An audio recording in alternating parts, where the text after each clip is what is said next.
Hace mucho tiempo que quería realizar este video. Este personaje se me hace muy interesante porque es una figura disruptiva, es una figura juvenil y que definitivamente ha venido a cambiar el mundo de la política, al menos en la región. En este video te voy a platicar un poco sobre su trayectoria política, quién es, cómo piensa, por qué es conocido con esta fama internacional y qué es lo que ha hecho, cuál ha sido la estrategia a seguir para realizar su labor. También te voy a platicar algunas de sus curiosidades y cosas que probablemente no sabías de él. Estoy refiriendo al presidente más joven de Latinoamérica, catalogado por él mismo como el dictador más cool del mundo mundial. Desde luego que me estoy refiriendo a Nayib Bukele, presidente de El Salvador.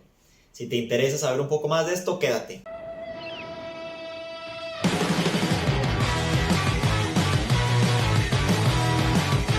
Nayib Armando Bukele Ortiz es presidente de El Salvador desde 2019. Llegó gracias a la coalición de derecha Gana y tiene 41 años. Comenzó sus estudios en alguna universidad muy prestigiada en su natal Salvador, sin embargo no pudo graduarse. Desde luego que no le significó ningún obstáculo porque desde los 18 años se dedicó a la dirección y a las estrategias en el ámbito privado, en diversas empresas. También fue presidente y director de algunas agencias de publicidad que estaban en manos de su familia. Bukele ha mencionado que su familia es católica y que a pesar de que su padre y otros miembros de la familia son musulmanes conversos, él no cree en las liturgias y no es una persona realmente religiosa, pero sí cree mucho en Jesús. Él cree, además, que las personas no se salvan en grupos, sino que se salvan individualmente, por lo cual la relación con Dios es íntimamente personal. También se ha manifestado en contra del mal llamado matrimonio igualitario y en el aborto, que únicamente aprueba cuando está en peligro la vida de la madre. Él inició su joven carrera política de la mano del partido de ultraizquierda, el Frente Farabundo Martí para la Liberación Nacional de El Salvador. Con este partido, él fue alcalde de San Salvador, pero gracias a sus diversas posturas e incluso rupturas con la cúpula del partido, esto le costó que renunciara o que más bien lo expulsaran de ese partido en 2017, por lo cual él decidió fundar su nuevo partido llamado Nuevas Ideas, con lo cual buscaría competir por la presidencia de su país en 2019. Que entre otras razones se dice que Nayib Bukele fue expulsado de este partido por violencia política contra una mujer. Me refiero contra una síndica cuando él era presidente de San Salvador, a quien por motivos de diferencias habría llamado traidora y le habría arrojado una manzana que casi le pega en la cara. Y es que en muchas ocasiones Nayib Bukele incluso ha manifestado que él no se hallaba en ninguno de los dos grandes partidos que en ese momento existían en su país. A pesar de tener fuertes diferencias con su partido de ultraizquierda, tampoco se sentía identificado con la derecha de El Salvador. Presentaba el partido Arena. De esta manera, su antiguo partido, el Frente Farabundo Martí para la Liberación Nacional, lo catalogaba desde entonces de ser un populista y un falso izquierdista, entregado a los intereses de los empresarios. Además, Nayib siempre había mencionado estar en contra y catalogar como dictadores a Nicolás Maduro y a Daniel Ortega, presidente de Venezuela y de Nicaragua, respectivamente. Figuras con las cuales el Frente Farabundo Martí se siente plenamente identificado. Bukele siempre ha dicho que no se identifica ni con la derecha ni con la izquierda, que es una persona sin ningún resentimiento ideológico y que lo único que busca es mirar hacia adelante por su país. En 2018, después de un gran esfuerzo colectivo, logra oficializar su partido, es decir, recibir el aval del órgano electoral, y así se constituye Nuevas Ideas, un nuevo partido identificado con el centro o la centro derecha. El plazo para inscribir candidatura para el siguiente año, es decir, en 2019, ya había concluido, por lo cual tuvo que formar una alianza con otro partido de derecha, con el cual precisamente ganaría la elección. Entre otras curiosidades es que se trataba del primer presidente que no pertenecía a los dos partidos tradicionales. Sobre todo que no necesitó de segunda vuelta, pues desde la primera obtuvo una aplastante victoria, llevándosela con el 53% de los votos. Entre sus acciones más importantes es que, derivado del conflicto, de la guerra entre Rusia y Ucrania, ha decidido, por ejemplo, eliminar el impuesto a la gasolina. La vida a los salvadoreños un poco menos complicada. Pero sin duda lo que más sobresale en su gobierno es su estrategia de combate a la delincuencia, con lo cual ha alcanzado talla internacional. Más, una encuesta realizada por una prestigiosa universidad de aquel país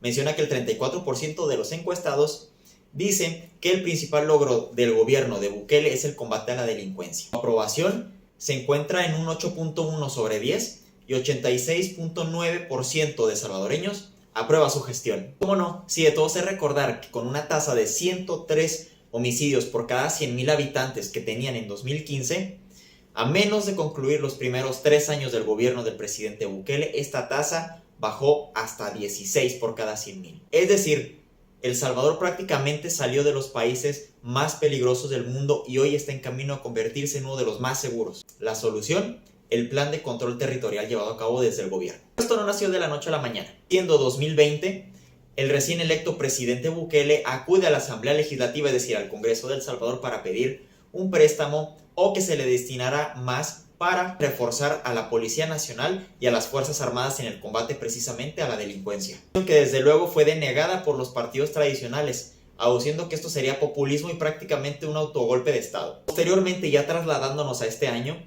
en marzo 87 personas fueron brutalmente asesinadas por miembros de las pandillas de los Maras Salvatruchas, lo cual desató la ira del presidente Bukele y decidió declararle formalmente la guerra a estos malvivientes. Así que su gobierno, ante un polémico debate, decidió implementar un régimen de excepción que, entre otras cosas, permite detenciones sin orden judicial, intervención de comunicaciones, ampliar los plazos de las personas que están en la cárcel mientras son investigadas, prohibir derechos de asociación. Y es que esto hay que decirlo, el régimen de excepción está constituido legalmente sobre la base que dice que el gobierno puede hacer uso de esta estrategia solamente en casos de extrema necesidad, cosa que desde luego en El Salvador venía ocurriendo. Y es que esto apenas se dio gracias a que en las elecciones que se celebraron a inicios de este año, el oficialismo, es decir, el partido de Bukele, logró imponerse en las elecciones, apoderarse del Congreso, con lo cual también reformaron el Poder Judicial, es decir, la Sala de lo Constitucional, con lo cual se removieron a jueces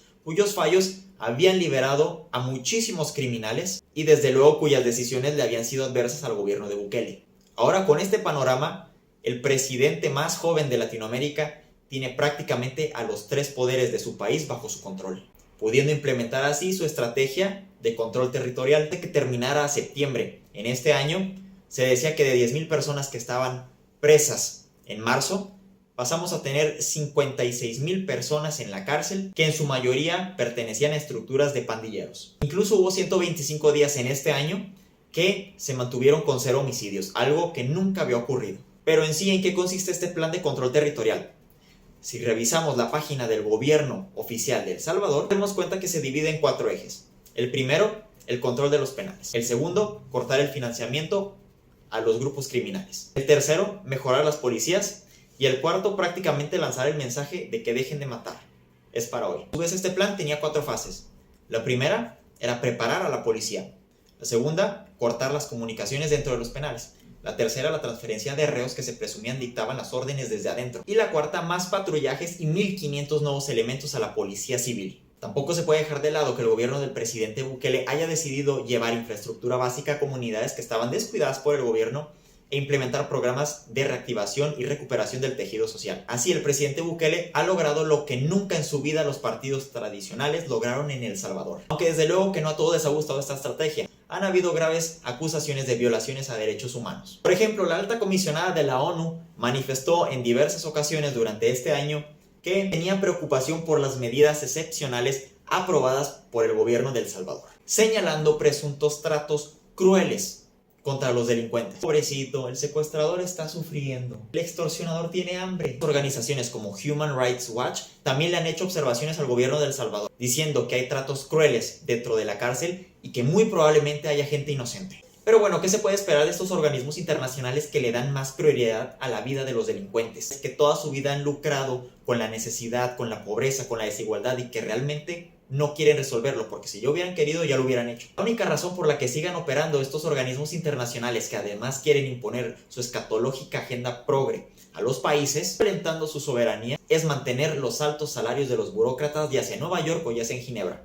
Y con justa razón, el presidente Bukele ya ha mencionado que nos dieron 200 años de recetas y todas fracasaron. Ahora que empezamos a estar bien, hay algunos de la comunidad internacional que condenan las acciones por las que estamos bien. No estarán de acuerdo, pero no son ellos los que decidirán. Decidirá el pueblo salvadoreño. De esta forma, en el mes de septiembre, la Sala de lo Constitucional en El Salvador abrió la posibilidad para una reelección del presidente Bukele y él mismo comentó en la ONU que desde luego estaría buscando reelegirse, agregando que a pesar de que él cree que el formato de la ONU está obsoleto y realmente no sirve a los países, él aún tiene esperanza en que podamos encontrar un camino juntos para salvar a nuestros países. Y bueno, si te gustó este video, dale like, comparte, comenta, por favor suscríbete porque así me sigues ayudando a mí a crecer. Soy Luis Carlos Castellano y como siempre me despido de ti con la derecha.